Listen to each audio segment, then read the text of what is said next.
Heading into this upcoming season, I think it is pretty evident that the New York Rangers are, of course, going to be looking to get right back into the mix of things and make the playoffs and potentially go on a bit of a playoff run. And I know there are lots of Rangers fans that definitely have their kind of questions and worries about this team, and that's all fair. But at the end of the day, I do think this team is built in a much better way compared to when they were last in the playoffs, for example, when they went all the way to the Eastern Conference Finals and lost in Game 6 to the eventual Stanley Cup champions in the Florida Panthers back in the 2023-24 season. And also, since they were last in playoffs, this team has also made a pretty massive change with the coaching staff by, of course, going out there and adding in Mike Sullivan, a multi-time Stanley Cup winning coach, of course, at the NHL level. He's been a very good coach for a very long time. Of course, he's had a lot of roles with Team USA at certain events, so he's obviously a very good, experienced veteran head coach, and he has won multiple Stanley Cups. He's won the ultimate goal there for the Rangers, so I think bringing in a good, experienced coach like that seems to make a lot of sense, and you could definitely say is an improvement over Peter Laviolette and his crew, as, you know, the team also went out there and added in a guy like David Quinn for an assistant job, which I think is a pretty great move. Obviously, he may not be the best NHL head coach, but I do think David Quinn in an assistant role can do a pretty great job, honestly. So I think at the end of the day, the coaching staff has been upgraded since last season there. And then you also take a look at the roster and kind of compare it to the last time the Rangers were in the playoffs or, you know, at the beginning of last regular season. I think this Rangers team, roster-wise, is built in a much better way, not only kind of talent-wise, but also, you know, for the playoffs there. You take a look at guys like Gavrikov, a Will Borgen, a JT Miller. I think those three players in specific are very, very impactful players for the playoffs. And I think those guys would have made a pretty drastic difference with this Rangers team if they were on the team, you know, the last time they were in the playoffs, they're going up against the Florida Panthers. So I really do think this Rangers team, with the way it's built right now, is a lot better suited for the playoffs there, especially to go up against a team like Florida, who's going to be a very big, tough, physical team. And I'm sure if you've watched them in the playoffs over the last, few years now, of course, or last while, they're that big, tough, physical, talented team, though. They're not just physical and big and tough. They're also very talented. So I think the Rangers, have some solid talent. I'm not saying they're as talented as the Panthers. They're an incredible, incredible team. But I just think with the way this team is built right now, by adding in guys like JT Miller, he's got that toughness, two-way play style there, great offensively, great defensively, but he's a good leader. He's a tough player, a gritty guy, plays with a lot of energy, physicality. You add in a guy like Gavrikov, another big shutdown kind of guy, of course. You add in a Will Borgen, another just solid, reliable, somewhat physical defenseman. I really do think those guys in particular, especially though Gavrikov and JT Miller, are really big difference makers, and would have been if they were with this team at the last time they were in the playoffs. They're up against the Panthers. So I really do think not only, coaching wise now has this team made an upgrade, but also they have definitely made some major upgrades since the last time this team was in the playoffs there roster wise. So I really do think this team is built in a much better way to compete and possibly actually go out there and maybe win that cup. And at the end of the day, it's going to be really tough to get past the Eastern Conference Finals, even if they get there somehow, because as of right now, the Panthers don't seem to be getting any worse, really. So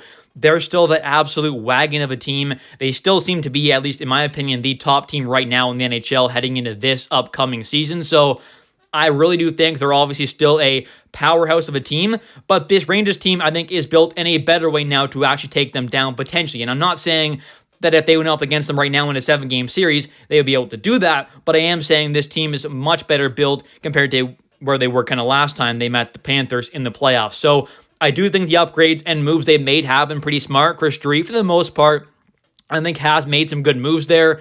We obviously have seen a lot of trades, a lot of signings, and, now let's kind of take a look at some of those moves, though, and kind of really see which players have kind of left and come to this team since the beginning of last regular season. So starting off here with the trades, we have the Rangers making their first one of last regular season, and that was, of course, Jacob Trouba getting sent over with his $8 million cap hit, which does now have one more season left on it, just this upcoming one, for Urho Vakanainen, who ended up signing a 2-year extension with the Rangers with a $1.55 million cap hit, and then also the Rangers got back a 4th-round pick in this draft.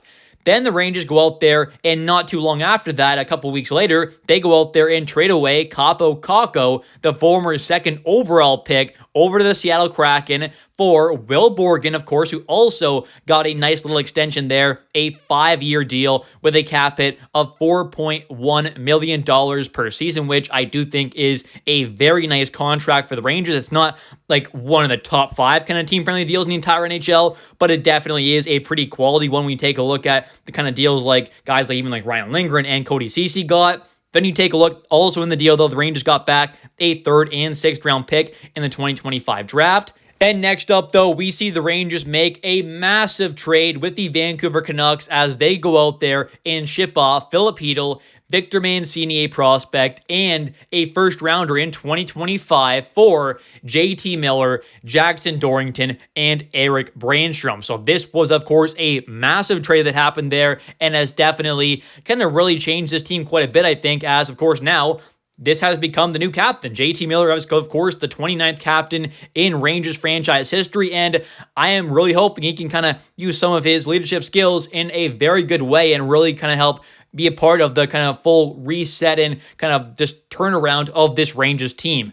The next trade they go out there and make is another pretty big one, though. This one, of course, near the trade deadline with the Colorado Avalanche, as the Rangers send away Ryan Lindgren, Hank Kemp, a low-tier defense prospect, and Jimmy Vesey for Juuso Parssinen, Calvin DeHaan, and a 2nd and 4th round pick. And of course, I think this trade was also a smart trade there. It made a lot of sense. You get back a couple draft picks there, some pretty good ones, of course, being a 2nd and 4th, not bad at all. They also, got back Calvin DeHaan. He ended up leaving, of course. There was all that kind of drama that went down with him behind the scenes, and maybe he should have played a little more, but that's not the talk for now, of course. But, Juuso Parssinen has ended up becoming a potential kind of third-line center for this team.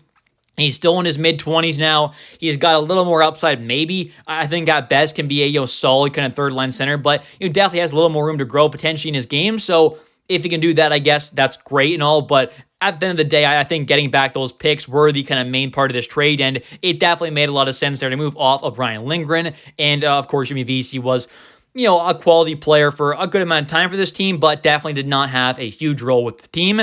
Then they go out there, and a little after that, they make the trade with the Las Vegas Golden Knights, of course, sending away Riley Smith for a 3rd round pick and Brendan Brisson. Then they go out there and make that trade, which they sent away that exact same 3rd round pick they got back from the Vegas Golden Knights, and they shipped that off to the Canucks for Carson Soucy, which, of course, hasn't quite worked out the best, but I do hope he can definitely be a whole lot better throughout this upcoming season than what he did with the team throughout last season once he did join the team. Then we see, of course, heading into this offseason, we started to see a couple pretty massive trades happen with Chris Kreider going over to the Anaheim Ducks alongside a 4th round pick for Carey Terrence, a pretty solid center prospect, two-way guy, got a physical game there, plays with some energy, toughness, physicality. You definitely like to see that side of the game, of course, and then also a 3rd round pick. So the Rangers move up in the draft a bit there, getting a 3rd for a 4th, and also get back prospect Carey Terrence as center for Chris Kreider, who, of course, carried that $6.5 million cap hit. And then the most recent deal we've got here, of course, is the pretty big one between the Rangers and Carolina Hurricanes, as the team went out there and signed and traded K'Andre Miller to a 8-year deal with a $7.5 million cap hit and sent him over in that trade to the Carolina Hurricanes, which the Rangers got back Scott Morrow and a 1st and 2nd round pick. And I'll be honest, 3-4 years down the road, it would not shock me in the slightest if Scott Morrow was a better player than K'Andre Miller. I'm not going to dive too much into that, but how good some of the moves that the Rangers have made actually are. And, at the end of the day, we're going to have to wait and see how these players actually kind of gel together, how they connect, whether they can build that chemistry or not together and actually perform like a, top tier kind of team. But I do think they have some pretty great talent now. They've got a phenomenal goalie. They've got, a true number 1 caliber defenseman. They've got another top pairing caliber guy in Gavrikov now, which we have been lacking for quite some time. This team went out there and I think added in some solid depth in certain areas as well. They've added in some more talent there. I mean, a guy like JT Miller, you got him for a full offseason now, a full season. He's going to be the captain. We've got that whole kind of reset with the leadership group, and obviously, yes, Zibanejad and Panarin are still a part of it and stuff like that. I get that, but you've still got your new captain now who's going to hopefully take this team in a whole different direction with his kind of leadership ability and play style and skill and all that kind of stuff. So I think this team has made a lot of really good moves, and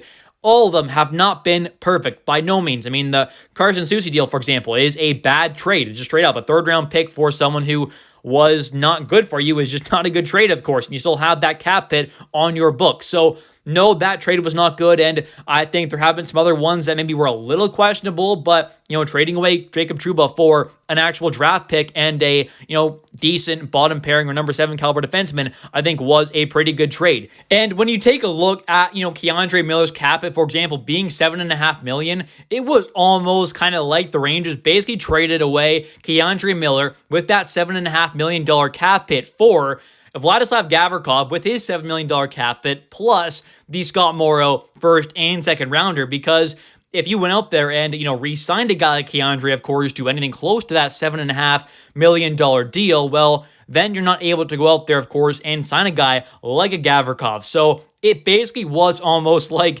Gavrikov, Scott Morrow, and a first and second for Keandre, which, of course, makes it even better. I mean, the first and second and Scott in itself is more than enough, but adding that on top of it and opening up that cap space to get a guy like a Gavrikov, I think was absolutely incredible business there by Chris Drury. They also went out there and added a guy like, Taylor Raddysh, for example. They haven't made a ton of, free agent signings there.